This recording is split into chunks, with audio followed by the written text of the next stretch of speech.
بسم اللہ الرحمن الرحیم۔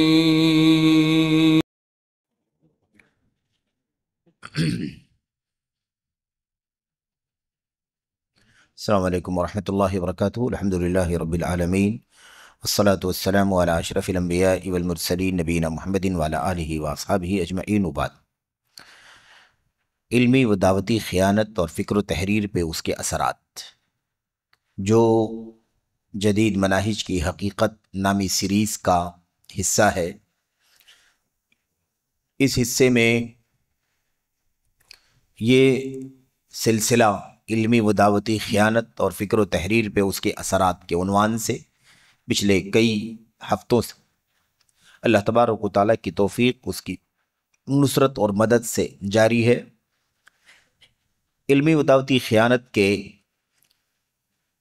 بہت سارے پہلوؤں پر آپ نے اس کتاب میں، جو علامہ بکر بن عبداللہ ابو زید رحمۃ اللہ علیہ کی مختصر لیکن بہت ہی اہم اور جامع کتاب ہے، اس میں پڑھ لیا ہے۔ جو موضوعات اس وقت ہمارے سامنے زیر بحث ہیں وہ علمی و دعوتی خیانت کے مظاہر سے متعلق ہیں۔ علمی و دعوتی خیانت کے مظاہر، اور اس سلسلے میں کئی ایک پہلوؤں پر مظاہر آپ کے سامنے آ چکے ہیں۔ جو موضوع پچھلے درس سے اس وقت جاری ہے وہ موضوع ہے علم حدیث میں علمی دعوے داری، حدیث رسول صلی اللہ علیہ وسلم میں تعالم، حدیث رسول، سنت رسول صلی اللہ علیہ وسلم میں کے سلسلے میں علم کا دعویٰ، اور اس سلسلے میں ایسے بہت سارے کام بہت سارے لوگوں نے ماضی سے لے کر کے حاضر تک کیے ہیں، کر رہے ہیں، جو تعالم کے دائرے میں آتے ہیں۔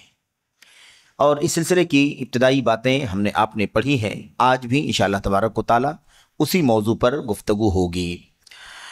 اس آخری مسئلے میں، یعنی حدیث رسول صلی اللہ علیہ وسلم کے بارے میں علم خیانت، اس سلسلے میں کئی ایک باتیں جو آپ کے سامنے آئی ہیں، ان میں علامہ ذہبی رحمۃ اللہ علیہ کے اقوال آئے ہیں آپ کے سامنے۔ اسی طرح سے عثمان بن سعید الدارمی رحمۃ اللہ علیہ کا قول بھی اسی ضمن میں آپ کے سامنے آیا ہے۔ اور آج انشاءاللہ تبارک و تعالیٰ آپ کے سامنے جو باتیں آنے والی ہیں وہ علامہ خطیب بغدادی، امام خطیب بغدادی رحمۃ اللہ علیہ کی باتیں ہیں، جو انشاءاللہ آپ کے سامنے پیش کی جائیں گی۔ خطیب بغدادی رحمہ اللہ اپنی کتاب الجامع لاخلاق الراوی کے مقدمے میں لکھتے ہیں۔ آپ جانتے ہیں کہ خطیب بغدادی رحمۃ اللہ علیہ امت کے چوٹی کے امام ہیں، مورخ ہیں، سیرت نگار ہیں، محدث ہیں، فقیہ ہیں، اور بہت ساری خوبیوں کے مالک ہیں، کثیر التالیف ہیں۔ شاید ہی کوئی فن ایسا ہوگا، کوئی علم کا موضوع ایسا ہوگا جس میں امام خطیب بغدادی رحمۃ اللہ علیہ نے کتاب تصنیف نہ کی ہو۔ تو خطیب بغدادی رحمۃ اللہ علیہ اپنی کتاب الجامع لاخلاق الراوی کے مقدمے میں لکھتے ہیں، کہتے ہیں میں نے اس دور کے بہت سے لوگوں کو دیکھا ہے، اور یہ باتیں بہت غور سے پڑھنے سننے کی ضرورت ہے۔ حدیث رسول کے سلسلے میں خطیب بغدادی رحمۃ اللہ علیہ، جو آج کے نہیں ہیں، آج سے کم و بیش 1000 سال پہلے کے ہیں۔ آپ سوچئے کہ اس وقت انہوں نے یہ بات کہی ہے، تو آج کے دور میں حدیث کے باب میں تعالم اور علمی خیانت جو کرنے والے لوگ ہیں ان کا کیا حال ہوگا۔ کہتے ہیں میں نے اس دور کے بہت سے لوگوں کو دیکھا ہے جو حدیث رسول صلی اللہ علیہ وسلم سے نسبت رکھتے ہیں، اپنے آپ کو محدثین میں شمار کرتے ہیں، جو اسے سننے اور دوسروں تک پہنچانے کے متخصصین ہیں، یعنی محدثین میں شمار کرتے ہیں جن کا تخصص کیا ہوتا ہے، جن کا تخصص ہے کہ وہ علم حدیث سیکھیں، سنیں حدیثوں کو، اور اسے امانت تک دوسروں تک پہنچائیں۔ تو اپنے آپ کو محدث شمار کرنے والے جانے جاتے ہیں، حالانکہ وہ اپنے دعوے کی بابت لوگوں میں سب سے زیادہ دور، اپنے دعوے کے بارے میں لوگوں میں سب سے زیادہ دور، اور جس چیز کی نسبت رکھتے ہیں اس کا بہت معمولی علم رکھنے والے ہیں۔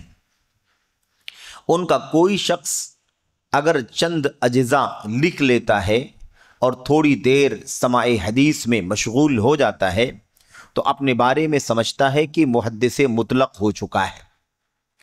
دیکھا آپ نے، کہتے ہیں خطیب بغدادی رحمۃ اللہ علیہ کہ لوگ اپنے آپ کو محدث شمار کرتے ہیں لیکن حدیث رسول سے اتنا ہی زیادہ دور ہوتے ہیں۔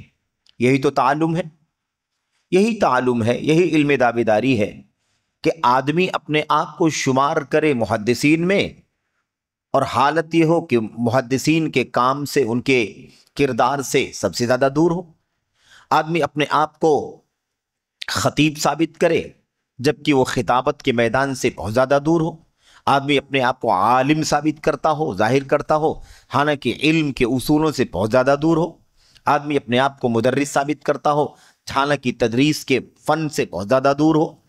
تو جو لوگ اپنے اندر کوئی علم اور صلاحیت کما حقہ نہ رکھتے ہوں اور اپنے آپ کو اس نام سے باور کرانا چاہتے ہوں، ظاہر کرانا چاہتے ہوں، انہی کو متعالم کہا جاتا ہے۔ اور یہ تعلم کی بات چل رہی ہے، یہ کسی بھی میدان کے بارے میں یہ بات ہو سکتی ہے، جیسا کہ مصنف رحمۃ اللہ علیہ نے کتاب کے مقدمے میں فرمایا تھا کہ کوئی آدمی اپنے آپ کو طبیب اور ڈاکٹر بنائے، ثابت کرے کہ میں ڈاکٹر ہوں، حالانکہ وہ طب اور ڈاکٹری کا علم نہ رکھتا ہو، تو وہ ڈاکٹری کے میدان میں، طب کے میدان میں متعالم ہوگا، دعوے دار ہوگا، خیانت کرے گا۔ طب اور میڈیکل سائنس حکمت سے وہ خیانت کرنے والا مانا جائے گا۔ ایسے ہی کسی بھی میدان کے بارے میں آپ سمجھ سکتے ہیں کہ جو فلاں میدان کا عالم نہیں ہے اور اپنے آپ کو ظاہر کرتا ہے کہ میں وہ جانتا ہوں، اسی کو متعالم کہتے ہیں، اسی کو علم کا دعوے دار کہتے ہیں، جو حقیقت میں اس کے اندر نہیں پائی جاتی ہے صلاحیت اس کا دعویٰ کرنے والا۔ تو یہاں بھی آپ دیکھیے اپنے آپ کو محدثین میں شمار کرتے ہیں جو اسے سننے اور دوسروں تک پہنچانے کے متخصصین ہیں، حالانکہ اپنے دعوے کے بارے میں لوگوں میں سب سے زیادہ دور ہے، اور جس سے نسبت رکھتے ہیں اس کا بہت معمولی علم رکھنے والے ہیں۔ نسبت ہے حدیث سے کہ محدث ہے، حالانکہ حدیث کا بہت معمولی علم ہے۔ ان کا کوئی شخص اگر چند اجزاء لکھ لیتا ہے، چند اجزاء ایسے آپ سمجھ لیں کہ کچھ نوٹس بنا لیتا ہے نا، چند اجزاء، چند صفحات ایسے سمجھ لیں آپ، یا مختصر چند چیزیں لکھ لیتا ہے۔ اجزاء اصل میں جز کی جمع ہے، اور وہ محدثین کے اصطلاح میں بولا جاتا ہے کسی ایک موضوع پر جو حدیثیں ہوتی ہیں اس کو اکٹھا کرنا۔ جیسے رفع الیدین کے سلسلے میں امام بخاری رحمۃ اللہ علیہ نے حدیثیں اکٹھا فرمائی، تو جزء رفع الیدین کے نام سے وہ رسالہ موجود ہے۔ ایسے ہی القراءہ خلف الامام، امام کے پیچھے قرآن مطلب تلاوت کرنا ہے کہ نہیں کرنا ہے، قرأت کرنی ہے کہ نہیں کرنی ہے، پڑھنا ہے کہ نہیں پڑھنا ہے قرآن، اس بارے میں امام بخاری کی کتاب ہے جزء القراءۃ خلف الامام، امام کے پیچھے تلاوت کرنا ہے کہ نہیں کرنا ہے حالت نماز میں، اس بارے میں جز ہے وہ۔ تو کچھ اجزاء لکھ لیتے ہیں اور تھوڑی دیر سماع حدیث میں مشغول ہو جاتا ہے، تھوڑی دیر۔ اب یہی آپ دیکھیں، یہی ہے تعلم، تھوڑی دیر سماع حدیث میں، یعنی تھوڑی دیر حدیث کو سننے میں مشغول ہو جاتا ہے۔ علم حدیث حاصل کرنے کا مشغلہ نہیں ہے اس کا، تھوڑی دیر کے لیے آ گیا۔ یہ جو تھوڑی دیر کی بات ہے نا، سماع حدیث میں مشغول ہو جاتا ہے، تو اپنے بارے میں سمجھتا ہے کہ محدث مطلق ہو چکا ہے۔ آج آپ اسی چیز کو علوم شریعت کے بارے میں سمجھ لیں۔ ایک آدمی عقیدے کے موضوع پر بات کرتا ہے، عقیدے کے بارے میں تقریریں کرتا ہے، عقیدے کے موضوعات پر باتیں کرتا ہے، دین کے اصول پر گفتگو کرتا ہے، حالانکہ دین کے اصولوں کا، عقائد کا اسے علم نہیں ہے، صحیح معنوں میں علم حاصل نہیں کیا، تھوڑی دیر عقیدہ سیکھ لیا ہے۔ اب وہ تھوڑی دیر کچھ گھنٹے بھی ہو سکتے ہیں، ہفتہ عشرہ بھی ہو سکتا ہے، مہینہ 2 مہینہ بھی ہو سکتا ہے، ایسے ہی ماہانہ سالانہ شیڈول کے ساتھ ہے نا، 2 دن 4 دن 6 دن ہو سکتا ہے، کچھ بھی آپ ترتیب جو ہو سکتی ہے، یعنی محدود، تھوڑا، معمولی حصہ وہ سماع حدیث میں لگاتا ہے اور اتنی کی بنیاد پر وہ اپنے آپ کو محدث مطلق سمجھنے لگتا ہے. اسی کو تعلم کہتے ہیں، اسی کو علم دعویداری کہتے ہیں، اسی کو علمی خیانت کہتے ہیں، اسی کو تدریسی خیانت کہتے ہیں، اسی کو دعوتی خیانت کہتے ہیں. اسی کا نام ہے تعلم. تو علامہ ابو بکر خطیب بغدادی رحمۃ اللہ علیہ یہ باتیں ذکر کر رہے ہیں. کہتے ہیں اپنے آپ کو محدث مطلق سمجھتا ہے، جبکہ ابھی اس کی جستجو میں اپنے آپ کو تھکان اور مشقت سے آشنا کیا ہوتا ہے، نہ اسے اس کے اقسام و ابواب کے حفظ کی گرانی لاحق ہوتی ہے. کیا مطلب ہوا اس کا؟ مطلب یہ ہوا کہ وہ تھوڑی دیر حدیث پڑھتا ہے، حدیث سنتا ہے اور اپنے آپ کو مطلق محدث، یعنی کیا مطلب؟ جیسے جنرل پورے طور پر حدیث کا علم رکھنے والا اپنے آپ کو ثابت کرتا ہے، جبکہ ابھی حدیث کی کوشش میں، حدیث کی جستجو میں اپنے آپ کو تکان و مشقت سے آشنا کیا ہوتا ہے. یعنی کیا مطلب؟ ابھی علم حدیث سیکھنے میں جو محنت، کوشش، دوڑ دھوپ، چلت پھرت، لمبا سفر، بڑے بڑے محدثین کی خدمت میں حاضر ہو کر ان سے علم حاصل کرنے کی جو محنت اور تکان ہوتی ہے، مشقت ہوتی ہے، وہ ابھی اس سے واقف ہی نہیں ہوا ہے، آشنا ہی نہیں ہوئی ہے، ملاقات ہی نہیں ہوئی اس سے.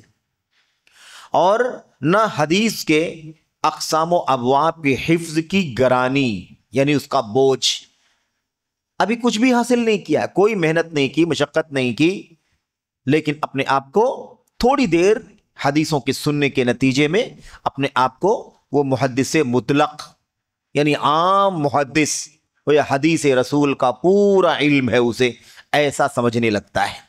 میرے بھائیو، اسی کا نام ہے تعلم، اسی کا نام ہے علمی دعویداری. تو حدیث رسول، سنت رسول صلی اللہ علیہ وسلم کے باب میں یہ ہے تعلم. اب آگے دیکھیے کیا کہتے ہیں. آگے کہتے ہیں حالانکہ وہ حدیث کی قلت کتابت اور اس کی عدم معرفت کے باوجود، حالانکہ یہ آدمی جس کی بات چل رہی ہے، یہ آدمی حدیث کی قلت کتابت، یعنی حدیث کو بہت تھوڑا لکھا ہے اس نے ابھی. جیسے آج آپ جانتے ہیں کہ کوئی ہفتہ واری کلاس کر رہا ہے، کوئی 15 روزہ کلاس کر رہا ہے، کوئی ماہانہ سنڈے کلاس کر رہا ہے، کوئی 6 مہینے کے نام پر 5 دن کی کلاس کر رہا ہے. تو ہے بہت معمولی، لیکن وہ کیا سمجھتا ہے کہ میں بہت بڑا علم والا ہو گیا، میرے پاس تو اب یہ صلاحیت ہوگی، میں عقیدے پر گفتگو کروں، میں حدیث پر گفتگو کروں، میں تفسیر پر گفتگو کروں، میں حدیثوں کی شرح کروں، میں کتابوں کو پڑھاؤں، یا وغیرہ وغیرہ وغیرہ. تو قلت کتابت، حدیث کی قلت کتابت، یعنی حدیث کو بہت تھوڑا لکھا، ابھی چند حدیثیں لکھا مشکل سے. اور اس کی عدم معرفت، یعنی بھی اس کا علم نہیں ہے. اس کے باوجود اس کی حالت کیا ہوتی ہے دیکھو. خطیب بغدادی اب اس پر گفتگو کر رہے ہیں کہ ایک تو آدمی کے پاس علم نہیں ہے، تھوڑا بہت کچھ پڑھا ہے معمولی، لیکن اس کا رویہ، اس کا تیور دیکھو کیسا ہوتا ہے. کہتے ہیں سب سے بڑے متکبر اور سب سے زیادہ عجب اور بڑکپن کا اظہار کرنے والے ہوتے ہیں. جن کے پاس علم گہرا ہوتا ہے ان کے ہاں تواضع ہوتا ہے، غیرت ضرور ہوتی ہے حق کی، لیکن تواضع ہوتا ہے.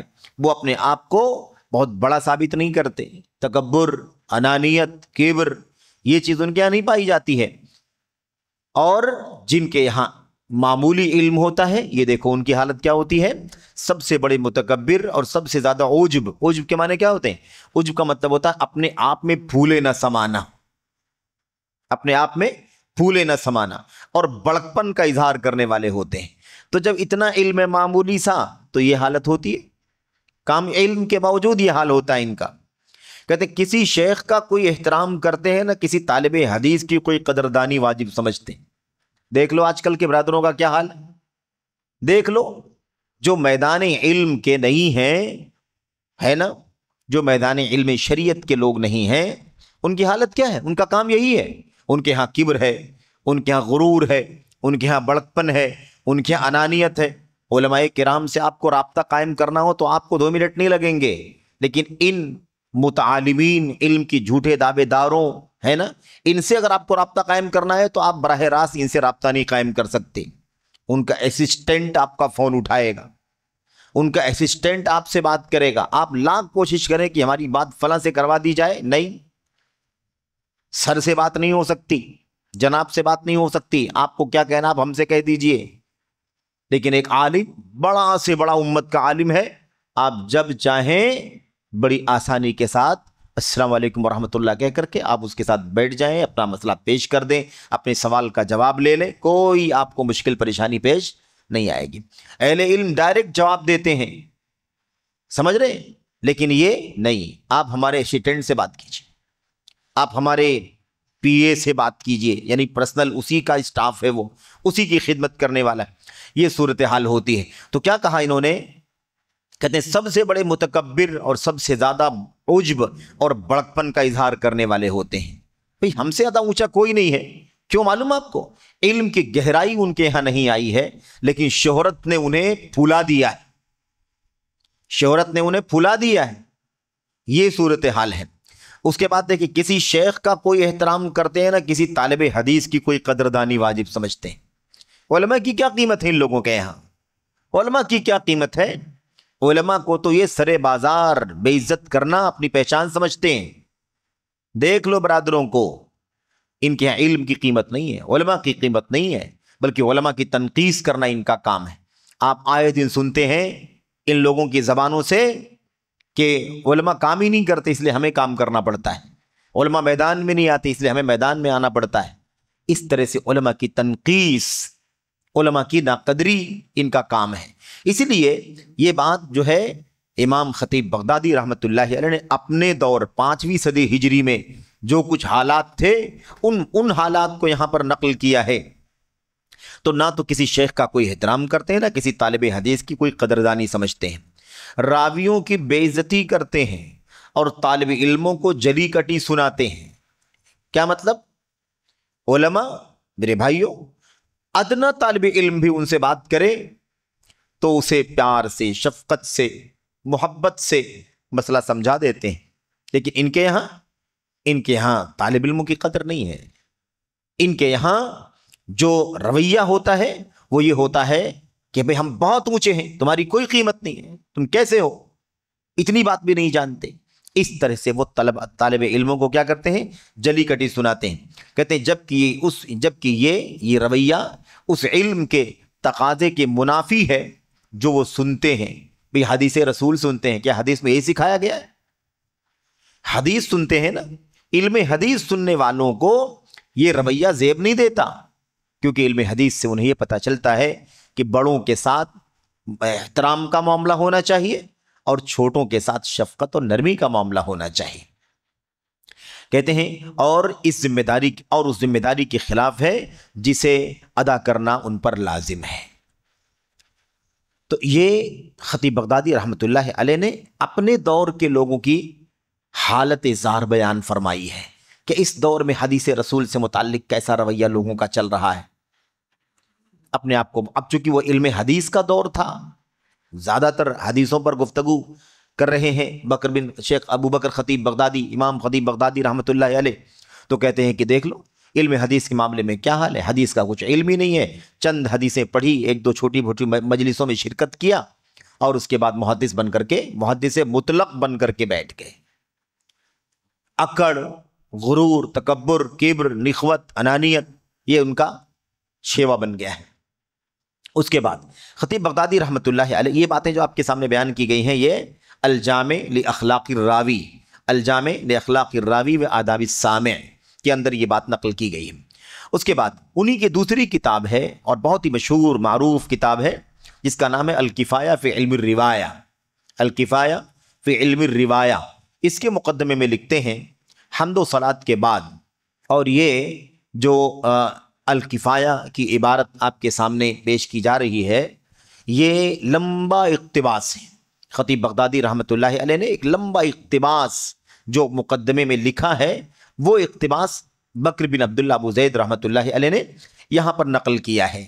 کیا فرماتے ہیں؟ حمد و صلاۃ کے بعد بے شک اللہ تعالیٰ نے مخلوق کو سرور عالم صلی اللہ علیہ وسلم، ہمارے نبی محمد صلی اللہ علیہ وسلم پر نازل کردہ زندہ جاوید کتاب اور سچی وحی کے ذریعے جہالت کی عداوت اور ضلالت کی رنگینیوں سے نجات اور چھٹکارا عطا فرمایا۔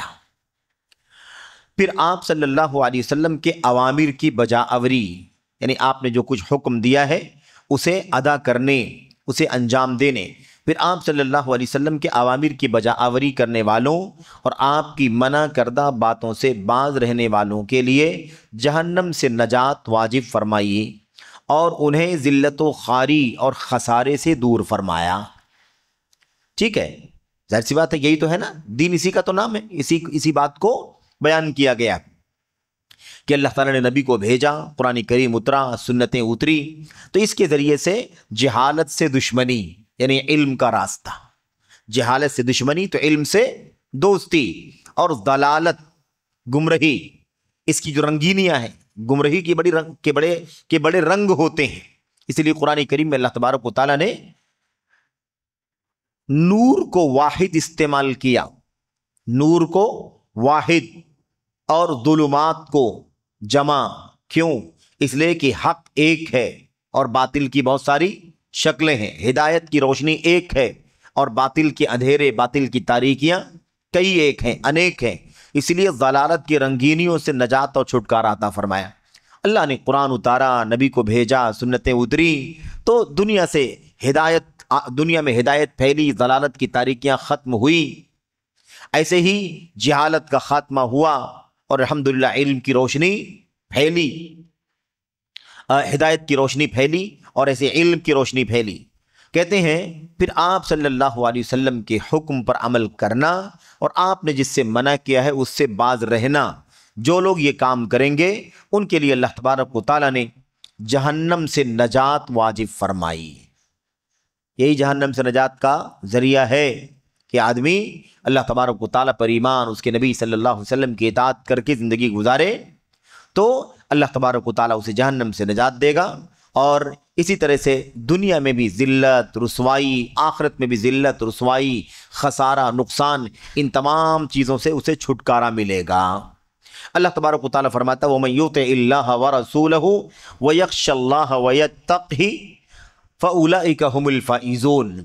اس آیت کریمہ میں آپ دیکھیں اللہ نے کیا فرمایا، جو بھی اللہ تبارک و تعالیٰ کی اطاعت کرے، اس کے رسول کی اطاعت کرے، وَيَخْشَ اللَّهَ اور اللہ سے ڈرے، وَيَتَّقْهِ اور اللہ تبارک و تعالیٰ کا تقوی اختیار کرے، فَأُولَئِكَ هُمُ الْفَائِزُونَ تو یہی لوگ فائز، کامیاب ہونے والے ہیں۔ تو آپ دیکھیں اللہ کی اطاعت اس کے رسول کی اطاعت میں ہے۔ اللہ کی اطاعت کس میں ہے؟ اس کے رسول کے اطاعت میں ہے، کیونکہ اللہ تبارک و تعالیٰ نے اپنی مرضیات کو اپنے رسول کے ذریعے سے امت تک پہنچا دیا ہے۔ تو اب جو رسول کی اطاعت کرے گا وہ حقیقت میں اللہ کی اطاعت کرنے والا بنے گا۔ اس کے بعد کیا کہتے ہیں، اور اس کے رسول کی اطاعت اس کی سنتوں کی پیروی میں ہے۔ بھئی اللہ کے رسول کی اطاعت کیسے کریں گے؟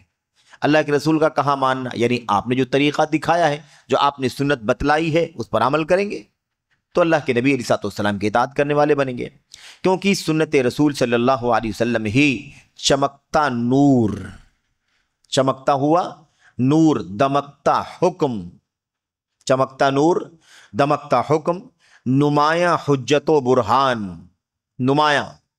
نمایاں دلیل۔ سنت کیا ہے؟ نمایاں دلیل ہے، حجت ہے، اور روشن شاہراہ، یعنی روشن بڑا راستہ۔ شاہراہ کس کو کہتے ہیں؟ بڑے راستے کو، ہائی ویز کو کیا کہتے ہیں؟ شاہراہ۔ تو روشن شاہراہ ہے۔ اب یہی ہے نبی کریم صلی اللہ علیہ وسلم کی سنت کی حیثیت، کہ نبی کی سنت کیا ہے؟ نبی کی سنت چمکتا ہوا نور ہے، دمکتا ہوا حکم اور فیصلہ ہے، اور نمایاں حجت ہے، ایک دم روشن حجت ہے، نمایاں دکھائی دینے والی، اور ایسے ہی روشن راستہ ہے جس پر کوئی تاریکی نہیں ہے، کوئی اندھیرا نہیں ہے۔ جو اس پر مضبوطی سے کاربند ہوا راہیاب ہو گیا، جو اس پر مضبوطی سے ڈٹا رہا اس کو راستہ مل جائے گا، ہدایت یاب ہو جائے گا، اور جس نے اس سے عدول و اعراض کیا، یعنی مڑ گیا یا چھوڑ دیا، منہ پھیر لیا، وہ گم کردہ راہ ہو گیا، یعنی اس کا راستہ، وہ اپنے راستے سے بھٹک گیا۔ یہ مقدمہ چل رہا ہے۔ آگے دیکھیے آپ کیا کہتے ہیں، کہتے ہیں اور جب ثابت سنن و آثار، ثابت سنن و آثار۔ کون سے سنتیں؟ جو ثابت ہیں، ضعیف، موضوع، جھوٹی نہیں، ثابت جو ہوں، ثابت سنن اور آثار اور صحیح احادیث و اخبار تمام احوال میں مسلمانوں کا مرجع اور تمام اعمال میں مومنوں کا مرکز و سرچشمہ ہیں۔ ظاہر سی بات ایسی تو ہے نا، ہر حال میں ہمارے لیے روشنی کہاں ہے؟ اسی میں ہے، صحیح سنتیں، صحیح حدیثیں، صحیح آثار۔ یہ اگر ہمیں مل جائیں تو ہمیں روشنی کا راستہ مل جائے گا۔ ہر حال میں مسلمانوں کا مرجع اور سورس ہیں۔ مسلمانوں کا مرجع کیا ہے؟ سورس کیا ہے دین کا؟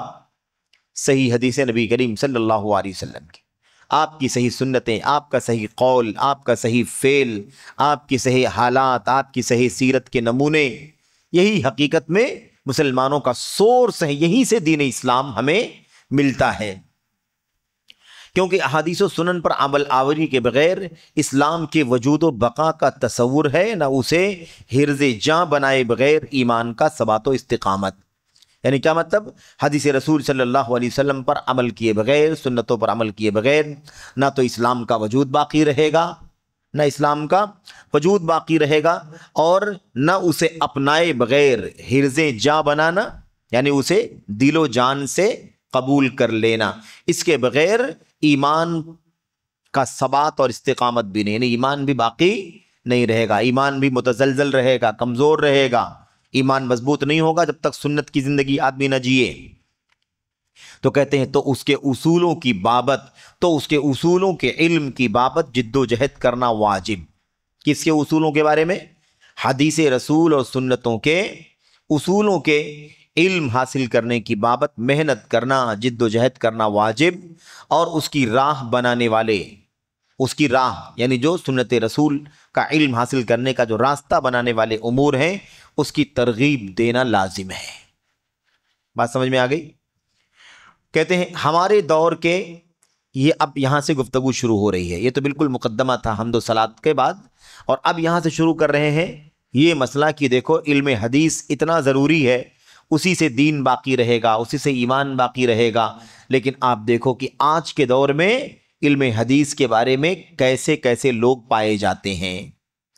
کہتے ہیں ہمارے دور کے ایک طبقے نے متقدمین کا منہج و راستہ اپنائے بغیر، ہمارے دور کے ایک طبقے نے، اس سے اندازہ لگائیں آپ کہ ہر دور میں اس طرح کا رونا رہا ہے، ہر دور میں اس طرح سے محدثین الجھن کا پریشانی کا شکار رہے ہیں۔ جو لوگ علم کے اصل راستے پر نہیں چلتے ہیں بلکہ ادھر ادھر سے تھوڑی تھوڑی چیزیں لے کر کے مشکلات کھڑی کرتے ہیں، انہی کا تذکرہ کہتے ہیں ہمارے دور کے ایک طبقے نے متقدمین کا منہج و راستہ، یعنی پہلے والے محدثین کا راستہ پکڑے بغیر کتب احادیث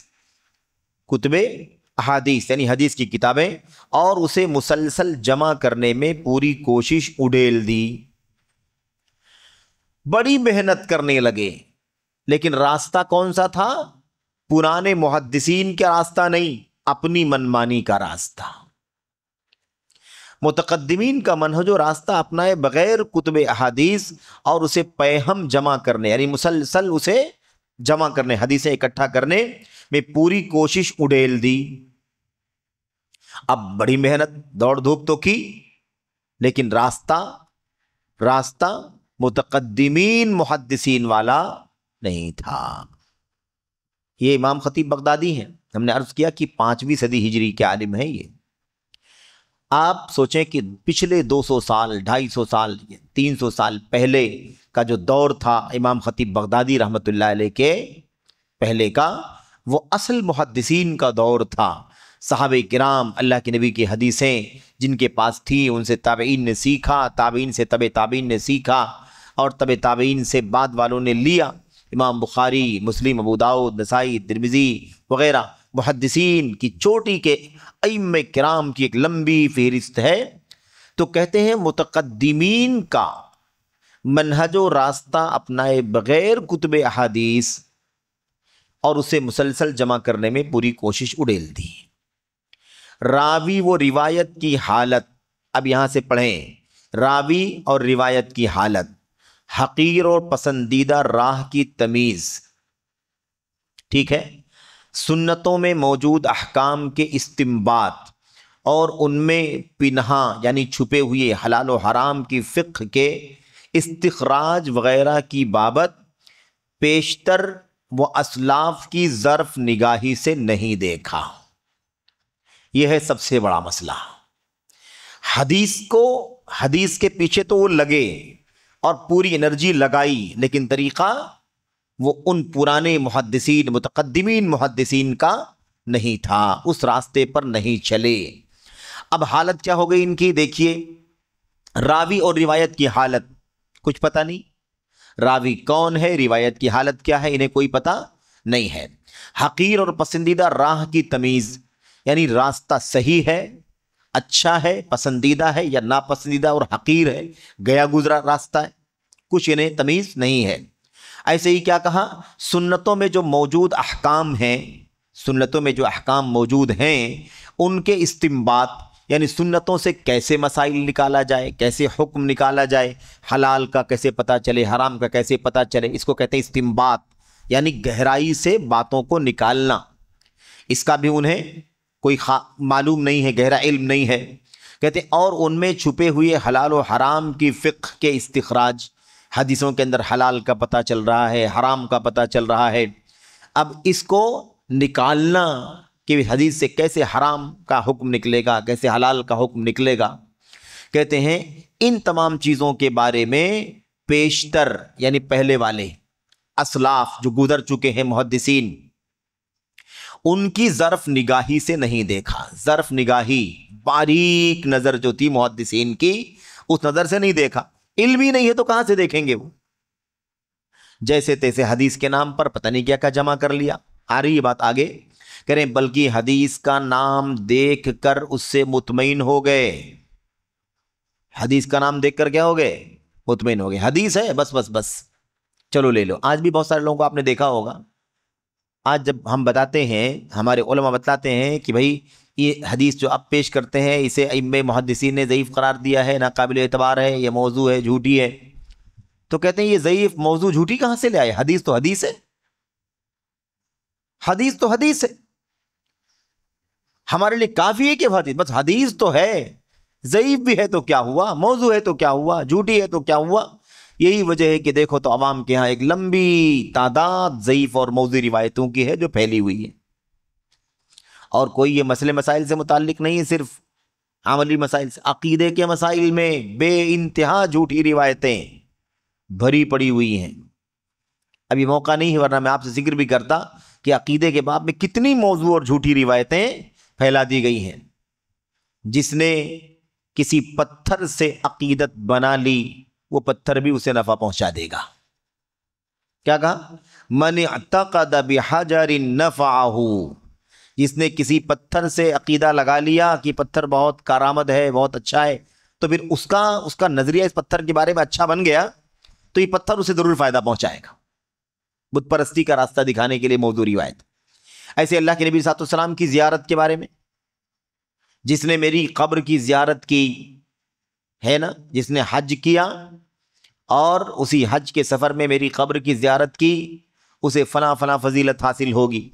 جس نے حج کیا اور میری زیارت کرنے کے لیے مدینہ نہیں آیا، اس نے میرے ساتھ بے وفائی کی۔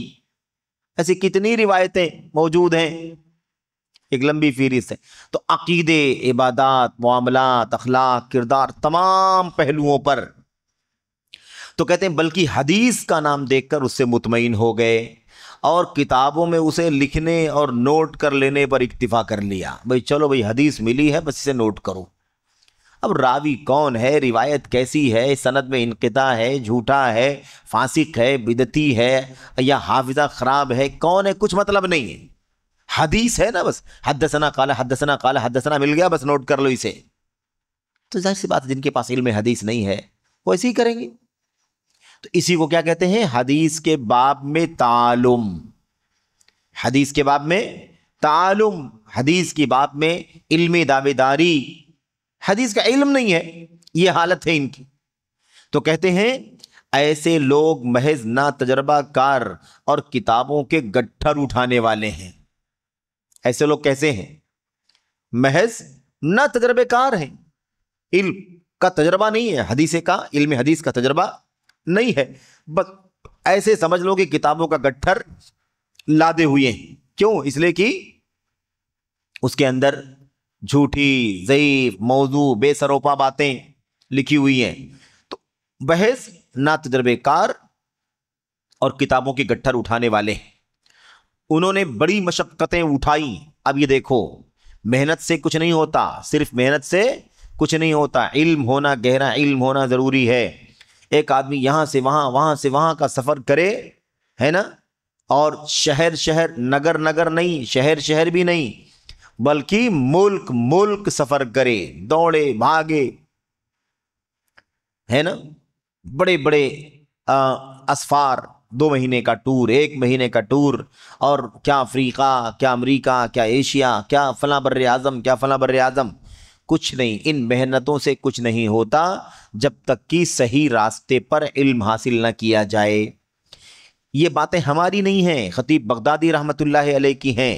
خطیب بغدادی اپنے دور کا دکھ بیان کرتے ہیں، اندازہ لگاؤ کہ وہ معاملہ آج کتنا زیادہ بڑھ چکا ہے۔ کہتے ہیں ایسے لوگ بحث نہ تجربے کار اور کتابوں کے گٹھر اٹھانے والے ہیں، انہوں نے بڑی مشقتیں اٹھائیں، بڑی مشقت یعنی محنت کی، پریشانی اٹھائی، دور دراز ملکوں کا سفر کیا۔ ظاہر سی بات ہے، حدیث حاصل کرنے کے لیے آدمی، ہے نا، حجاز سے عراق جا رہا ہے، بغداد جا رہا ہے، مصر جا رہا ہے، شام جا رہا ہے، فلاں جگہ جا رہا ہے کہ نہیں؟ تو ملکوں کا سفر کیا، دور دراز، ان کے لیے پیہم سفر اور جاسوزی معمولی بن گئی۔ یعنی اتنی محنت کی کہ مسلسل محنت کرنا، سفر کرنا، اور اپنے آپ کو تھکانا اور اپنی جان کو جلانا، ہے نا، یہ آسان بن گیا۔ اتنی محنت کی ان لوگوں نے، انہوں نے سفر و حضر کی سواریوں کو اپنے لیے مسخر کر لیا، سفر و حضر کی سواریوں کو اپنے لیے مسخر کر لیا، یعنی اپنے کنٹرول میں کر لیا، مسلسل سفر کرنے لگے، اور جان و مال کی قربانیاں پیش کی، جان و مال کی قربانیاں پیش کی۔ اور کیا ہوا؟ خوفناک اور دشوار گزار حالات کی پرواہ نہ کی۔ اتنی محنت بھائی، دشوار گزار حالات کی پرواہ نہ کی۔ ان کے بال پراگندہ، یعنی کیا مطلب؟ بال بکھرے ہوئے، چہرہ فق یعنی چہرہ بگڑا ہوا۔ جب آدمی تھک جاتا ہے تو چہرے پر تکان کے آثار دکھائی دیتے ہیں۔ چہرہ فق، پیٹ خالی اور جسم کمزور و لاغر ہیں، اتنی محنت کر رہے ہیں، لیکن راستہ محدثین والا نہیں ہے۔ راوی کی حقیقت، روایت کی حقیقت، صحیح ہے، ضعیف ہے کہ نہیں، اور عادل ہے، غیر عادل ہے، ثقہ ہے، غیر ثقہ ہے، کچھ نہیں، بس یہاں وہاں دوڑے بھاگے، جو ملا بٹور کر کے لے آئے۔ تو گٹھر، کتابوں کا گٹھر بس اٹھائے ہوئے ہیں۔ کہتے ہیں وہ عالی سند کی تلاش میں کئی ملکوں کا سفر کر کے اپنے اوقات کاٹتے ہیں۔ عالی سند یعنی اگر آپ سے روایت کر لیں تو سند لمبی ہو جائے گی، سند کیا ہو جائے گی؟ لمبی ہو جائے گی۔ اس لیے آپ نے جس سے علم حاصل کیا ہے وہاں پہنچ کر کے ڈائریکٹ علم حاصل کریں گے تو سند کیا ہوگی؟ سند عالی ہوگی۔ ایک واسطہ بھی نہیں ہوگا، ڈائریکٹ ہوگا، یا ایک واسطہ ہوگا تو 2 واسطے کے بجائے ایک واسطہ، ایک واسطے کے بجائے بغیر واسطہ، اسی کو عالی سند کہتے ہیں۔ ٹھیک ہے، کئی عالی سند کے تلاش میں کئی ملکوں کا سفر کر کے اپنے اوقات کاٹتے ہیں، اس کے سوا ان کی کوئی اور خواہش و چاہت نہیں ہوتی ہے، اتنی محنت کرتے ہیں۔ آگے وہ ایسے لوگوں سے روایتیں لیتے ہیں جن کی عدالت ثابت نہیں ہے۔ دیکھا آپ نے؟ تو اب کوئی کتنا بھی لمبی چوڑی محنت، مشقت اور پریشانی اور قربانی اور سفر حضر سب کے دعوے کرے کہ اتنی محنت کی ہے، تو محنت سے کیا ہونے والا ہے؟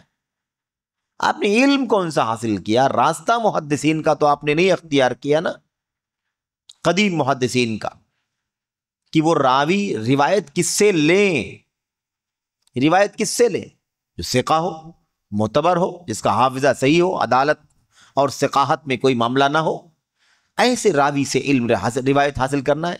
لیکن لوگوں نے کیا کہ اتنی ساری محنت مشقت سب بتایا، آپ نے سنا، لیکن کیا کہا کہ ایسے لوگوں سے روایتیں لیتے ہیں جن کی عدالت ثابت نہیں ہے۔ ایسے لوگوں سے سنتے ہیں جو قابل امانت نہیں ہیں، غیر امانت دار ہیں۔ ایسے لوگوں سے روایت کرتے ہیں جن کی حدیث کی صحت جانتے ہیں نہ ان کی مسموعات کا ثبوت یقینی ہوتا ہے، یعنی ایسے لوگوں سے روایت لیتے ہیں، ایسے لوگوں سے روایت کرتے ہیں جن کی حدیث کی صحت کا پتہ ہی نہیں انہیں۔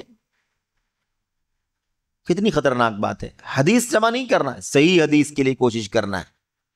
یہ محدثین کے اس وقت جو اس طرح کے متعالم محدثین، حدیث کے علم کا دعویٰ کرنے والے، نام نہاد جو محدثین کا طبقہ پیدا ہو گیا تھا، اس طبقے پر تبصرہ کر رہے ہیں، ان کے بارے میں دکھ کا اظہار کر رہے ہیں۔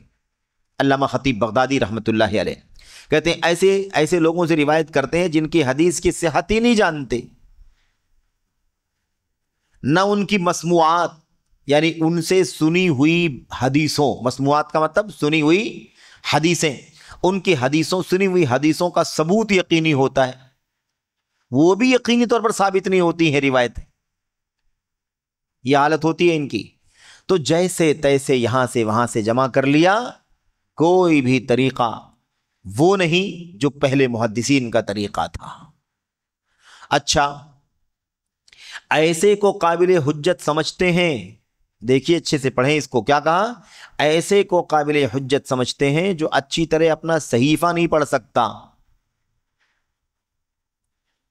اب اس کے پاس کچھ کاغذ ہیں، حدیثیں لکھی ہوئی ہیں، اب اس کو اتنی بھی صلاحیت نہیں ہے کہ وہ صحیح سے اپنی صحیفے میں، اپنے نوٹس میں لکھی ہوئی حدیثوں کو پڑھ سکیں، اس کو بھی اپنا استاد بنا کر کے اس سے حدیث لے لیتے ہیں۔ یہی ہے نا تعلم، یہی ہے نا علمی دعوے داری۔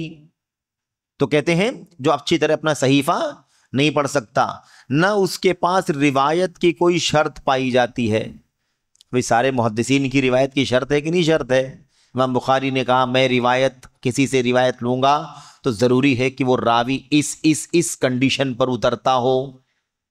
امام مسلم نے کہا ایسے ایسے راویوں سے میں حدیث نوٹ کروں گا۔ امام داؤد نے، نسائی نے، ترمذی نے، ابن ماجہ نے اور امام احمد بن حنبل وغیرہ نے اپنی حدیثوں کو روایت کرنے کی شرط ہوتی ہے۔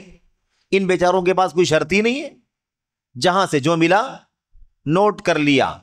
تو کہتے ہیں نہ اس کے پاس روایت کی کوئی شرط پائی جاتی ہے، نہ وہ سماع اور اجازے میں فرق کر سکتا ہے، یہ بھی تمیز نہیں ہے۔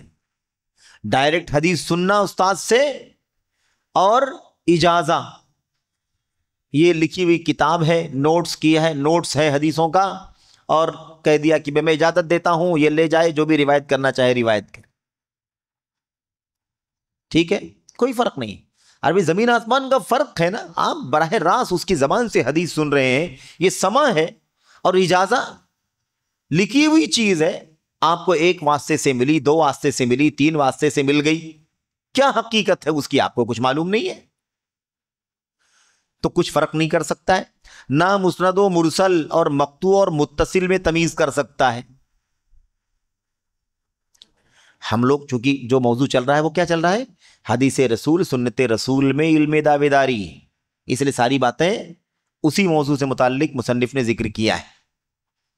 تو اب وہ نہ وہ مسند جانے نہ مرسل جانے، مسند کسے کہتے ہیں نہیں معلوم بیچارے، مرسل نہیں معلوم، مسند مرسل ابھی تو حدیث کی اصطلاحات، علم حدیث کی، اس میں جائیں تو وقت چلا جائے گا، اس لیے اتنا جانے کہ حدیث کی اصطلاحات ہیں۔ مسند جس کی سند میں کوئی انقطاع نہ ہو، ہے نا، اور مرسل کس کو کہتے ہیں؟ وہ مرسل اس روایت کو کہتے ہیں جس میں انقطاع ہو، تابعی اللہ کے نبی سے روایت کرے، بھئی تابعی اللہ کے نبی کو کہاں دیکھا جو روایت کرے گا، ہے کہ نہیں؟ تو تابعی اگر کہے اللہ کے نبی سے میں نے سنا، اللہ کے نبی صلی اللہ علیہ وسلم میں نے کرتے ہوئے دیکھا، تو اس کو کیا کہیں گے؟ حدیث کو مرسل کہیں گے۔ اس کو نہیں فرق ہے کہ مسند کیا ہے مرسل کیا ہے۔ ایسے ہی مقطوع اور متصل بھی نہیں جانتا، مقطوع بھی نہیں جانتا کہ سند کٹی ہوئی کیا ہے اور سند جڑی ہوئی کیا ہے، کچھ نہیں معلوم اسے۔ اور کیا ہے، نہ اسے اپنے شیخ کا نام یاد ہوتا ہے، اپنے شیخ کا نام بھی نہیں یاد ہے، جس سے سنا ہے، کچھ تھوڑا بہت سنا بھی ہے، اسے یہ بھی نہیں معلوم کہ کس سے سنا ہے، وہ محدث کون ہے۔ اور ائمہ سچے محدثین کا معاملہ کیا ہوتا ہے؟ ان کی زبان پر سینکڑوں اپنے اساتذہ کے نام ہوتے ہیں، اور حدیثوں کو سند کے ساتھ وہ روایت کرتے ہیں۔ کہتے ہیں نہ اسے اپنے شیخ کا نام یاد ہوتا ہے جس نے اس سے حدیث بیان کی ہے تاکہ وہ دوسرے سے اس کی تحقیق کر سکے۔ بھئی جب آپ استاذ کا نام جانیں گے کہ حدیث جس کے سامنے بیٹھ کے میں حدیث سننے آیا ہوں اور جس سے میں حدیث سننے کے لیے بیٹھا ہوں مجلس میں، اس شیخ کا نام یہ ہے، جب نام ہی نہیں معلوم ہے تو آپ کسی سے پوچھیں گے کیسے کہ میں نے فلاں سے سنا ہے وہ کیسے ہیں، وہ ثقہ ہے نہیں ثقہ ہے، معتبر ہے غیر معتبر ہے؟ نام تک نہیں معلوم استاذ کا۔ اچھا کہتے ہیں نیز وہ ایسے شخص سے حدیثیں لکھتے ہیں جو اپنے عمل میں فاسق و بدعمل، جو اپنے عمل میں کیا ہوتا ہے؟ فاسق ہوتا ہے اور بدعمل کر گنہگار ہوتا ہے، مذہب میں قابل مذمت، یعنی جس راستے پر چلتا ہے وہ راستہ بھی قابل مذمت، پتہ نہیں کون سے اسٹینڈ پر چلتا ہے، اس کی سوچ کیا ہے، اس کی فکر کیا ہے، دین میں بدعتی ہوتا ہے، کوئی رافضی ہے، کوئی خارجی ہے، کوئی صوفی ہے، سمجھ رہے وغیرہ، اس کا عقیدہ قطعی طور پر فاسد ہوتا ہے، اس سے بھی روایت کرتا ہے بیچارہ، اس کو پتہ ہی نہیں، اور وہ اسے جائز اور اس کی روایت پر عمل کرنا واجب سمجھتے ہیں بشرطے کی سما ثابت ہو اور سند عالی ہو۔ بس سند عالی اتنا رہے گی، ڈائریکٹ سنا ہے، ایک واسطے سے خالی آیا ہوا، اتنا کافی ہے، ان کو بقیہ اور کچھ بھی مطلب نہیں ہے۔ اب امام خطیب بغدادی کی یہ باتیں ہمیں کیا کہہ رہی ہیں؟ ایک تو آپ دیکھ ہی رہے ہیں کہ بات کیا ہو رہی ہے کہ یہ لوگ علم حدیث کے دعوے دار ہیں، صحیح معنوں میں محدث نہیں ہے۔ دوسری بات یہ معلوم پڑ رہی ہے کہ ہمیں علم حاصل کرنے میں کس سے حاصل کرنے کی ضرورت ہے؟ ہم اگر علم حاصل کریں تو ہمیں کس سے حاصل کرنا چاہیے؟ ہماری ذمہ داری ہے نا کہ ہم ایسے نہ چلیں جیسے یہ چلتے تھے۔ کیا مطلب؟ یعنی مثال کے طور پر ایسے عالم سے ایسے شخص سے علم حاصل کریں جو اپنے عمل میں فاسق و بدعمل ہو، ہمیں بچنا چاہیے اس سے، بد کردار آدمی ہے، بدعمل ہے، مذہب میں قابل مذمت ہے، نہ جانے کون سے راستے پر چلتا ہے، اخوانی ہے، فلاں ہے، یہ ہے، وہ ہے نا، اس کی سوچ کیا ہے، اس کا سٹینڈ کیا ہے، اس راستہ کون سا، اس کا ٹریک۔ دین میں بدعتی ہے، ایک آدمی خارجیت کی فکر کا ہے، ایک آدمی دنگے اور فساد کی فکر کا ہے، ایک آدمی صوفیت کی فکر کا ہے، ایک آدمی عقل پرستی کی راہ پر چلتا ہے۔ ایسے لوگوں سے ہمیں علم حاصل نہیں کرنا چاہیے۔ اس کا عقیدہ قطعی طور پر فاسد ہوتا ہے، اس کا عقیدہ فاسد ہے، اللہ اکبر، اور اس کے پیچھے بھی آدمی چلتا ہے، علم حاصل کرتا ہے۔ ہماری ذمہ داری ہے کہ جس کا عقیدہ فاسد ہو اس سے علم حاصل نہ کریں۔ تو یہ دکھ ہے، درد ہے علامہ خطیب بغدادی، امام خطیب بغدادی رحمت اللہ علیہ کا، جو وہ متعالمین، حدیث رسول کے باب میں متعالمین، دعوے دار ہیں حدیث کے، لیکن حقیقت میں انہیں حدیث کا علم نہیں ہے۔ آگے دیکھیے ان کا یہ رویہ، ان کا یہ عمل اور رویہ علماء سلف کی غیبت اور ان کی بابت بد کلامی کا سبب بن گیا۔ اب ظاہر سی بات ہے کہ اب یہ اتنے گئے گزرے کردار کے ہیں تو اس کی وجہ سے سارے محدثین کی برائی لوگ کرنے لگے، ہے کہ نہیں؟ اس لیے بہت ضروری ہے کہ میدان میں کون کس معیار کا ہے اس کی پہچان ہونی چاہیے۔ تو ان کا یہ عمل، اب ظاہر سی بات ہے ان لوگوں نے ضعیف، موضوع، جھوٹی روایتیں جمع کر لی، خالی سند عالی ہونی چاہیے، نہ راوی کا پتہ، نہ روایت کا پتہ، نہ شیخ کا پتہ، نہ صحیح، نہ ضعیف، نہ موضوع، نہ مقطوع، نہ متصل، اور نہ ہی ہے نہ اس کو کسی اور کا پتہ ہے کہ حدیث مرسل ہے کہ مسند، کچھ نہیں معلوم اسے۔ اب جب اس طرح کا رویہ اختیار کرنے لگے تو اس کی وجہ سے تمام محدثین کے خلاف لوگ زبان کھولنے لگے۔ تو علماء سلف کی غیبت اور ان کی بارے میں بد کلامی کا سبب بن گیا، اور بدعتیوں، نفس پرستوں کے لیے ان پر تانا جوئی کا راستہ آسان کر دیا۔ تانا کرنے لگے، برائیاں کرنے لگے، عیب جوئی کرنے لگے، حتیٰ کہ بعض ایسے لوگوں نے بھی حدیث اور اہل حدیث کی مذمت کی جو دین کے نام نہاد مفتی بنے ہوئے ہیں اور عجب و بڑکپن کے نشے میں اپنے آپ کو ائمہ مجتہدین میں شمار کرتے ہیں۔ یہ حالت بھی ہوئی،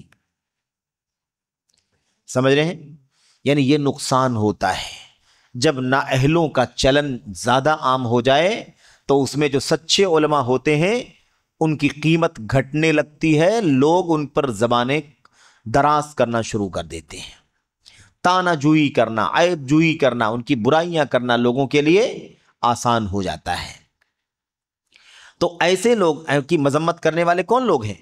علم حدیث اور محدثین کے مذمت ایسے لوگ بھی کرنے لگے ہیں جو دین کے نام نہاد مفتی بنے ہوئے ہیں اور عجب اور بڑکپن میں نشے میں اپنے آپ کو مجتہدین شمار کرتے ہیں، ہے نہیں وہ، لیکن اپنے آپ کو ایسا سمجھتے ہیں۔ یہ لوگ بھی ائمہ حدیث کی مذمت اور برائی کرنے لگے۔ کہتے ہیں بئی طور کی، یعنی اس طور پر کہ انہوں نے احادیث و آثار سے اعراض کر کے گھٹیا رائے اختیار کی اور اپنی بیمار اجتہاد اور رائے کے ذریعے دین میں بیجا تصرف کیا۔ یہ ان کا رویہ ہے، دین میں بیجا تصرف۔ یہ اس کی جانب سے فضل و برتری کے مقام و مرتبے سے حد درجہ جہالت اور بے انتہا کوتاہی ہے۔ یعنی کیا مطلب؟ اس کا مطلب وہ سمجھتا ہی نہیں ہے کہ فضیلت کیا ہے، برتری کیا ہے، اونچا مرتبہ کیا ہے، کوئی شعور نہیں ہے اسے۔ تو کہتے ہیں یہ اس کی جانب سے فضل و برتری کے مقام و مرتبے سے حد درجہ جہالت، یعنی فضل و برتری کا جو مقام ہے اسے بے انتہا نادان ہے، کچھ پتہ ہی نہیں ہے کہ اونچائی کس کو کہتے ہیں، فضیلت اور بلندی کس کو کہتے ہیں، اسے نہیں معلوم ہے، کوتاہی ہے۔ کیونکہ ایسے لوگوں سے نسبت رکھتا ہے جو طلب حدیث کی محنت اور اس کی راہ میں پیش آنے والی مشقت اور تکان برداشت کرنے سے ہیبت زدہ ہیں۔ اگر وہ سمجھتا کہ اونچا کون ہے نیچا کون ہے تو پھر وہ ان گئے گزرے لوگوں کے پاس علم حاصل کرنے کے لیے نہیں جاتا، بلکہ جو سچے علماء حدیث ہیں، علماء محدثین ہیں، ان سے علم حاصل کرتا۔ لیکن اس کو فضیلت اور برتری کی کا پتہ ہی نہیں کہ فضیلت اور برتری کہتے کس کو ہیں۔ صرف روایت کر لینے کا نام فضیلت نہیں ہے، جیسے تیسے حدیثوں کو اکٹھا کر لینے کا نام فضیلت و برتری نہیں ہے۔ فضیلت اور برتری جو حدیث میں حدیث کے علم حاصل کرنے والوں کی بیان کی گئی ہے، وہ کن کے بارے میں ہے؟ وہ ان لوگوں کے بارے میں ہے جو پوری امانت، دیانت، سچائی، سچے راویان، عادل راویان، ثقہ راویان، جن کے ہاں بدعت نہیں، جن کے ہاں انحراف نہیں، جن کے ہاں گمراہی نہیں، جن کا حافظہ درست، جو مستند معتبر لوگ ہیں، ان سے علم حاصل کرنا اس کی فضیلت و برتری ہے۔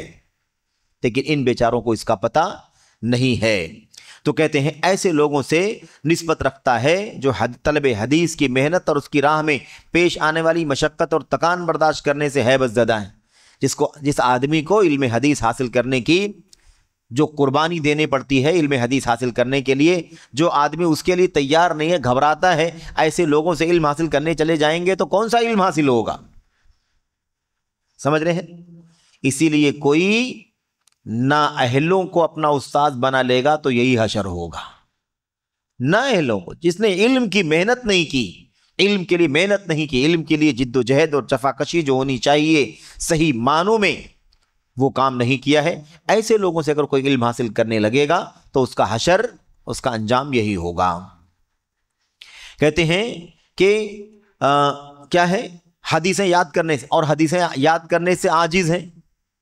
بھئی حدیثیں یاد کرنے کی صلاحیت نہیں ہے اور ان سے علم حاصل کرو گے تو کیا علم حاصل ہوگا؟ اور کیا ہے؟ ان پر سندیں گڈمڈ ہو گئیں، انہیں ازبر نہ کر سکے، یعنی کون سی سند کیا ہے نہیں معلوم، اس راوی کو اس راوی کے ساتھ، اس سند کے ساتھ، اس راوی کو اس سند کے ساتھ جوڑ دیا، سندیں گڈمڈ ہو گئیں، انہیں ازبر نہ کر سکے، یعنی یاد نہ کر سکے، اچھی طرح سے اس کو بائی ہارٹ نہ کر سکے، لہذا محنت و گرانی کے کاموں سے کنارہ کشی اختیار کر لی، اور یعنی محنت اور مشقت کے کاموں سے اپنے آپ کو دور کر لیا، کنارے کر لیا، اور جن چیزوں سے لا علم تھے انہیں دشمن بنا لیا۔ آدمی جس چیز کا علم نہیں رکھتا اس کو دشمن ہی سمجھتا ہے۔ آرام پسندی اور تناسانی کو ترجیح دیا، آرام پسندی اور تناسانی کو، اور راحت و سکون سے لطف اندوز ہوئے، یعنی آرام، راحت، سکون، اس کو ترجیح دیا، لطف اندوز ہوئے، پھر قبل از وقت مجلسوں میں براجمان ہو گئے۔ یہی ہے نا کام، آج بھی یہی کام ہے۔ لوگ سوچتے ہیں کہ کہاں 8 سال 10 سال 12 سال 15 سال علم حاصل کرنا اور مدرسوں میں جا کر کے 12 14 کتابیں 16 کتابیں پڑھنا اور اساتذہ کرام اور اگزام اور امتحان اور یاد کرنا حفظ کرنا، یہ کون تو لمبا کام ہے۔ یہ کوئی شارٹ ٹرم کا کام ہو، سال 6 مہینے، ہفتہ 15 دن میں کچھ ایسا پڑھ لیں، اسٹڈی کر لیں اور اس سے ہم اسی مقام پر آ جائیں۔ صاف صاف کہتے ہیں کہ تناسانی کو ترجیح دیا، آرام پسندی کو ترجیح دیا، راحت و سکون سے لطف اندوز ہوئے، پھر وقت سے پہلے مجلسوں میں براجمان ہو گئے۔ علم نہیں ہے لیکن آگے درس دینے، آگے خطبہ دینے، آگے تقریر کرنے، آگے مسائل بتانے، آگے حدیث سمجھانے، آگے فقہ کی رہنمائی کرنے، یہ ہے قبل از وقت مجلسوں میں براجمان ہونا۔ یعنی کیا مطلب؟ منصب پر آ کر کے بیٹھ جانا، اور جس علم کی صحیح معلومات نہیں اس کا دعویٰ کیا۔ بات چل رہی کس کی؟ تعلم کی، علمی دعوے داری کی، حدیث رسول میں علمی دعوے داری۔ کہتے ہیں اور جس علم کی صحیح معلومات نہیں اس کا دعویٰ کیا، اگر ان میں سے کسی نے کوئی حدیث روایت کی تو ایسے صحیفوں سے جنہیں اس نے خریدا ہے۔ دیکھا آپ نے، مارکیٹ سے خریدا اور اس میں سے جو لکھا تھا اس کو روایت کرنا شروع کر دیا۔ بازار میں بکنے والی کتابوں سے روایت کرنا شروع کر دیا۔ اس کو علم حدیث حاصل کرنا بولتے ہیں۔ اس کے لیے بڑی قربانیاں دینی پڑتی ہیں۔ محدثین کی زندگی پڑھیں تو ان کی قربانیوں کو پڑھ کر کے آنکھوں سے آنسو جاری ہو جائیں گے۔ اتنی قربانیوں سے یہ علم حدیث یہاں تک پہنچا ہے۔ تو کیا کہا؟ اگر ان میں سے کسی نے کوئی حدیث روایت کی تو ایسے صحیفوں سے جنہیں اس نے خریدا ہے، خرید کر لایا، روایت کرنا شروع کر دیا۔ اسے لکھنے جمع کرنے کی کوئی ذمہ داری نہیں اٹھائی ہے، کچھ نہیں، ملا ہے لکھا ہوا اور بیان کرنا شروع کر دیا۔ نہ اسے سنا ہے، نہ اس کے نقل کرنے والے کی حالت کا کوئی علم ہے، نہ اسے سنا ہے حدیث کو، نہ اسے روایت کرنے والے کی حالت کا کچھ پتا ہے کہ صحیح ہے کہ ثقہ ہے یا ثقہ، معتبر ہے یا غیر معتبر ہے، کچھ پتہ نہیں ہے۔ اور کیا کہا؟ اور اگر ان میں سے کچھ حدیثیں یاد بھی کیا تو رطب و یابس کو خلط ملط کر دیا۔ رطب و یابس اصطلاح ہے، رطب کے معنی گیلے کے ہوتے ہیں، یابس کے معنی سوکھے کے۔ اگر کچھ حدیث یاد بھی کیا تو گیلے اور سوکھے کو مکس کر دیا، یعنی صحیح ضعیف کو ملا دیا، حق اور باطل کو ملا دیا۔ کوئی شعور نہیں ہے، کوئی شعور نہیں، صحیح ضعیف کو گڈمڈ کر دیا، صحیح اور ضعیف کو گڈمڈ کر دیا۔ اگر اس پر کہتے ہیں اگر اس پر کسی حدیث کی سند میں قلب ہو گیا یا کسی حدیث سے متعلق کسی علت کے بارے میں اس سے پوچھا گیا تو حیران و شزدر ہو گیا۔ قلب ہو گیا مطلب کیا ہے؟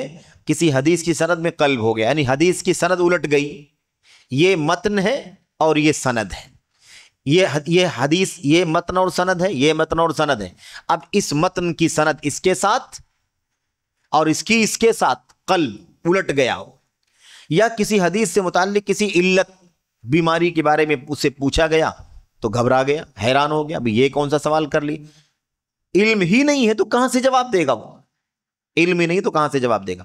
تو حیران و شزدر ہو گیا، اور کیا ہو گیا؟ بوکھلا گیا۔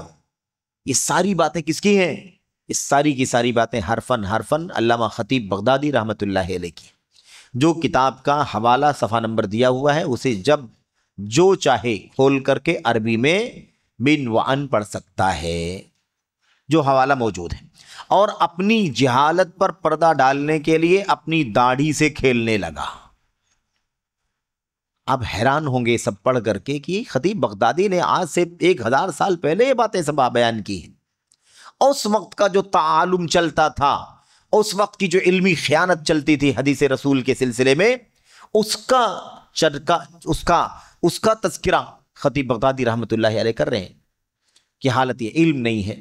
اب ان سے کوئی مسئلہ پوچھ لو، یہ حدیث کی سند متن میں خلط ملط ہو گیا ہے، اگر اس سے کوئی سوال کر لو تو پتہ ہی نہیں ہے اس کو، اور اپنی جہالت پر پردہ ڈالنے کے لیے داڑھی سے کھیلنے لگا۔ یہ طریقہ ہوتا ہے نا کہ جب آدمی کے پاس علم نہ ہو تو وہ کسی اس طرح کی حرکت میں مبتلا ہو جاتا ہے، تو اپنی داڑھی سے کھیلنے لگا اور ناک سڑکنے لگا۔ یہ خطیب بغدادی ہے، سمجھ رہے ہیں؟ خطیب بغدادی رحمۃ اللہ علیہ، آج سے تقریباً 1000 سال کے قریب پرانی بات ہے یہ۔ چنانچہ وہ چکی کے گدھے کی طرح ہے۔ خطیب بغدادی کیا کہتے ہیں؟ یہ آدمی چکی کے گدھے کی طرح ہے۔ پھر حدیث حفظ کرنے اور اس کی مشقت اٹھانے والوں کی ایسی جانفشانی دیکھی، یعنی ایسی محنت دیکھی کہ علم حدیث حاصل کرنے والے محدثین کتنی محنت کرتے ہیں، جو اس کے بس میں نہیں تو اس کے شہ سواروں کی تحقیر کرنے کا سہارا لیا۔ بھئی اس مقام کو نہیں پہنچ سکتے ہیں تو مقام کو گھٹانے کا کام کرو۔ محنت اور قربانی جو محدثین نے دی ہے جس سے اس مقام پر وہ پہنچے ہیں، جب اس مقام پر نہیں پہنچ سکا تو کون سا راستہ اختیار کیا؟ ان محدثین کو حقیر ثابت کرنے کی کوشش کیا۔ ہاں، کوئی نیا کام نہیں ہے آج جہلا اور بے علموں اور علمی دعوے داری کرنے والوں متعالمین کا جو رویہ آج سننے دیکھنے کو ملتا ہے، یہ کوئی نیا معاملہ نہیں ہے۔ ہاں، ان کے اسلاف کی بات چل رہی ہے، ان کے اسلاف کی بات چل رہی ہے کہ جب علم کے اس اونچے مقام پر نہیں پہنچتے تو علماء کی تنقیص کرنا، ان کی تحقیر کرنا اپنا شیوا بنا لیتے ہیں۔ آپ نے نہیں دیکھا کتنے ایسے آپ کو واقعات اور حوادث اور ایسا نمونے آپ کو ملیں گے، مثالیں آپ کو ملیں گی جس میں اس قسم کے کم علم، بے علم، متعالم، سمجھ رہے، ان کے پاس کچھ نہیں ہے تو یہ بڑے بڑے علماء پر نقد کرنا، مقابلے میں کھڑے ہونا، انہوں نے اپنا کام بنا لیا۔ کیا کریں گے؟ اگر اونچائی تک نہیں پہنچ سکتے تو اونچے کو نیچا دکھانے کی محنت تو کرو۔ آئی بات سمجھ میں کہ نہیں؟ اور افسوس تو یہ ہے، افسوس تو اس بات پر ہے کہ الٹا چور کوتوال کو ڈانٹے کی مثل صادق آتی ہے۔ ایک طرف اپنی یہ حالت کے علم کی کمزوری، بے مائگی کے باوجود بڑے علماء پر نقد کرنا اور ان کی تحقیر کرنا یہ اپنا کام بنا لینا، اور دوسری طرف یہ کہنا کہ ان علماء کو ہم سے حسد ہے۔ ان علماء کو کیا ہے؟ ہم سے حسد ہے، اس لیے یہ علماء ہماری برائیاں کرتے ہیں۔ علماء میرے بھائیوں، یہ خطیب بغدادی رحمت اللہ علیہ نے اپنے وقت کے اس نام نہاد محدثین کا تذکرہ کیا ہے۔ دیکھو ان کی حالت یہ، تو جانفشانی دیکھی جو اس کے پس میں نہیں ہے، حدیث حفظ کرنے اس کی مشقت اٹھانے والوں کی ایسی جانفشانی دیکھی جو اس کے بس میں نہیں تو اس کے شہ سواروں کی تحقیر کرنے کا سہارا لیا اور اس کے میدان کے سپہ سالاروں پر تان و تشنیع کا راستہ اختیار کر لیا۔ یہ ہے ان کا رویہ۔ اب یہاں پر اس کی ایک مثال شیخ نے پیش کی ہے، یہ مثال ہم پڑھ کر کے اس سیشن کو مکمل کر لیں گے۔ مثال کہتے ہیں جیسا کہ ہمیں ابو بکر محمد بن عمر بن جعفر الخرقی نے بتلایا، وہ بیان کرتے ہیں کہ انہیں احمد بن جعفر بن محمد بن سلم الختلی نے بتلایا، وہ کہتے ہیں کہ ہم سے ابو العباس احمد بن علی الابار نے بیان فرمایا۔ یہ باتیں ساری کس کی چل رہی ہیں؟ خطیب بغدادی کی۔ خطیب بغدادی اپنی اس بات کی ایک مثال پیش کرتے ہیں تو وہ بھی سند کے ساتھ پیش کرتے ہیں۔ سند کے ساتھ پیش کیا نا، کیا کہا؟ ہمیں بیان کیا، کس نے؟ ابو بکر محمد بن عمر بن جعفر الخرقی نے، اور وہ بیان کرتے ہیں کہ انہیں احمد بن جعفر نے بیان ہے، وہ کہتے ہیں کہ ہم سے ابو العباس احمد بن علی الابار نے، پوری سند کے ساتھ۔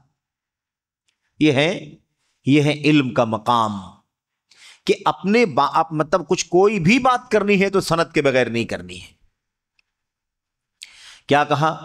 بیان فرمایا، میں نے احواز میں، کس نے کہا؟ یہ احمد بن علی الابار نے بیان فرمایا، میں نے احواز میں ایک شخص کو دیکھا، احواز جگہ کا نام ہے، احواز میں ایک شخص کو دیکھا جس نے اپنی مونچھ موڑ رکھی تھی۔ اپنی مونچھوں کو کیا کر رکھا تھا؟ شیو کر رکھا تھا، مونچھ اسے موڑ رکھا تھا، اور میرا خیال ہے کہ اس نے کچھ کتابیں خرید رکھا تھا اور فتویٰ دینے کی تیاری کر رہا تھا۔ بھولا بھالا ہے نا، دین کا امام، دین کا عالم اور مفتی بننے کی تیاری کر رہا تھا۔ چہرہ وہرہ بنانا پڑتا ہے، چہرے وہرے بنانے پڑتے ہیں بھائی عوام کو ورغلانے کے لیے، وہی کام یہ کر رہا تھا۔ اس نے کچھ کتابیں خرید رکھا تھا اور فتویٰ دینے کی تیاری کر رہا تھا۔ چنانچہ لوگوں نے محدثین کا تذکرہ کیا۔ اس آدمی کے سامنے کس کا تذکرہ کیا؟ محدثین کا، یعنی کسی محدثین میں سے اکا دکا لوگوں کا نام لے لیا، امام فلاں امام فلاں امام فلاں نام لے لیا، تذکرہ کیا۔ تو اس نے کہا یہ کچھ بھی نہیں ہے، یعنی جن کا نام آپ لے رہے ہیں کوئی قیمت نہیں ہے، ان کی کوئی ویلیو نہیں ہے، ان کی کوئی حیثیت نہیں ہے۔ تو میں نے اس سے کہا، کس نے کہا؟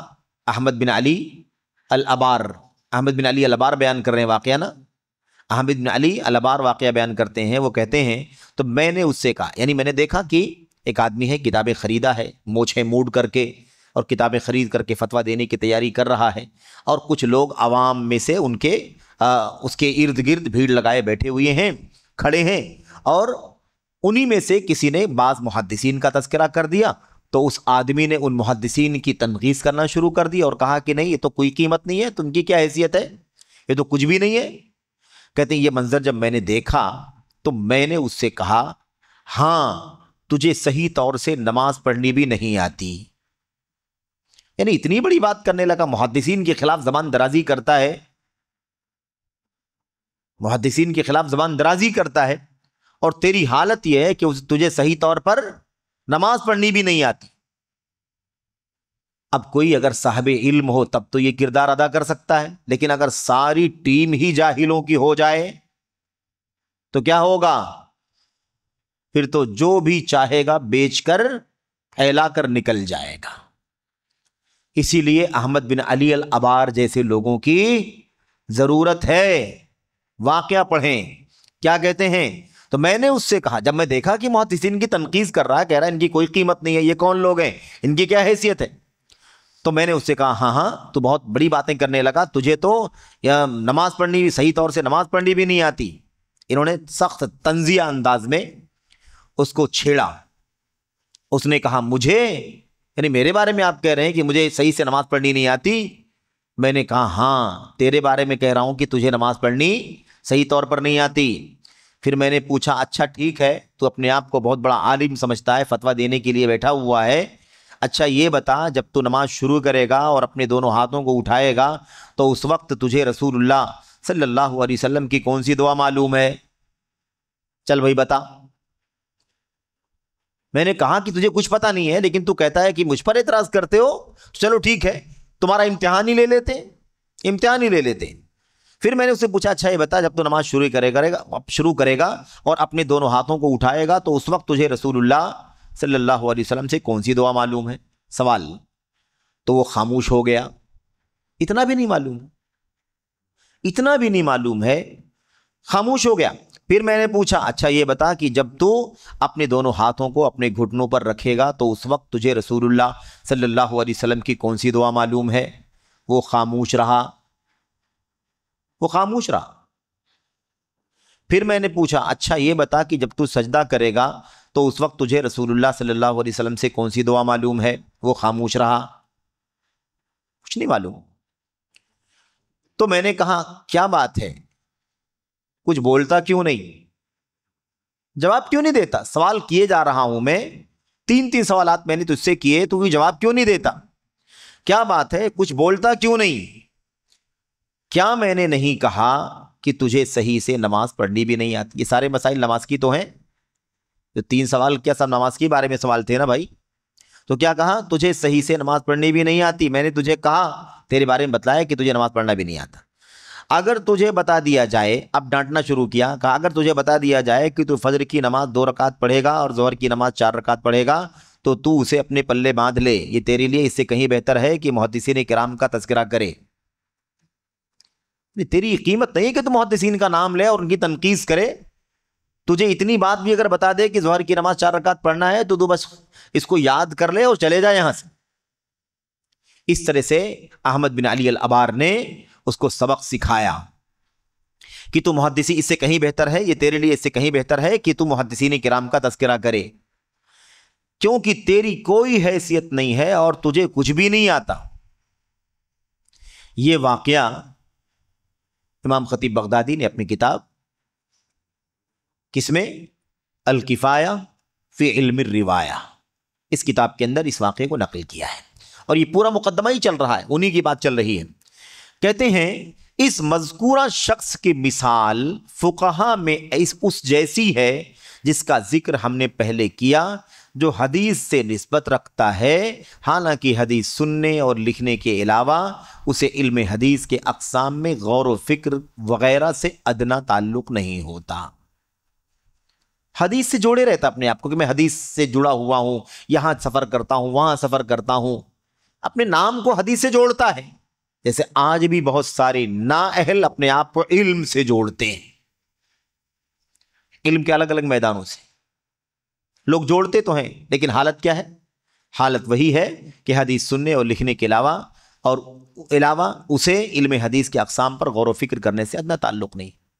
آدمی سن لیتا ہے، جو سمجھ میں آتا ہے سنتا ہے، جو سمجھ میں آتا ہے لکھ لیتا ہے، اور اس کی حالت وہی ہوتی ہے جس سے پہلے گزری ہے کہ اس کو صحیح، ضعیف، راوی، روایت، مسند، مرسل، مقطوع، موضل اسے کوئی پتہ نہیں ہوتا۔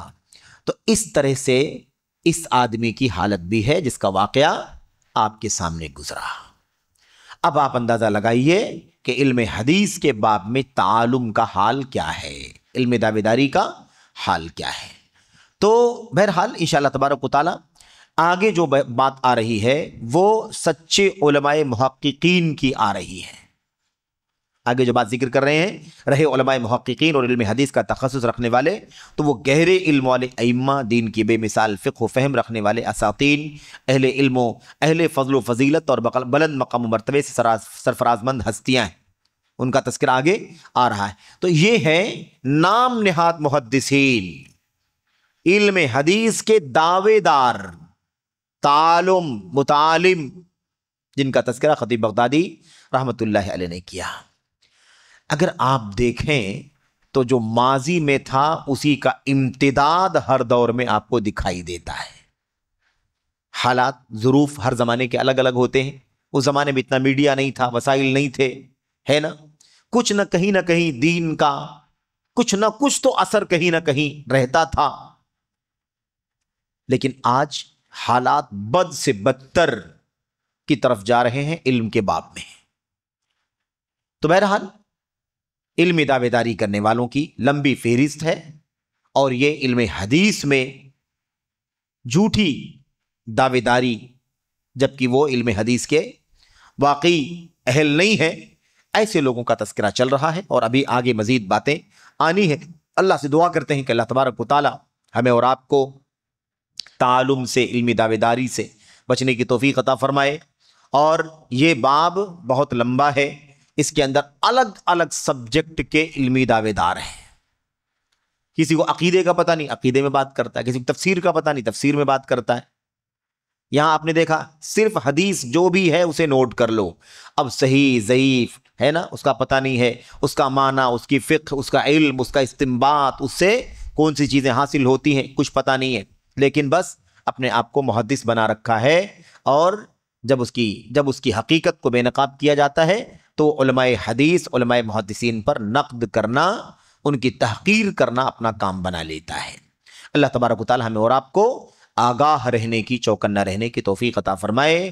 سچے، مستند اور گہرے علم و بصیرت رکھنے والے علماء، اور جو سلف امت کی راہ، صحابہ، تابعین، سلف امت کے نقش قدم پر چلنے والے، امت کے اسلاف، علماء اسلاف کے طور طریقے پر چلنے والے علماء ہیں، اللہ تعالی ہمیں اور آپ کو ان سے وابستہ ہونے کی توفیق عطا فرمائے، اور ان نااہلوں سے بچنے اور دوسروں کو آگاہ کرنے کی توفیق عطا فرمائے۔ آمین یا رب العالمین۔ وصلی اللہ وسلم وبارک علی نبینا محمد وعلی آلہ وصحبہ اجمعین۔ والسلام علیکم ورحمۃ اللہ وبرکاتہ۔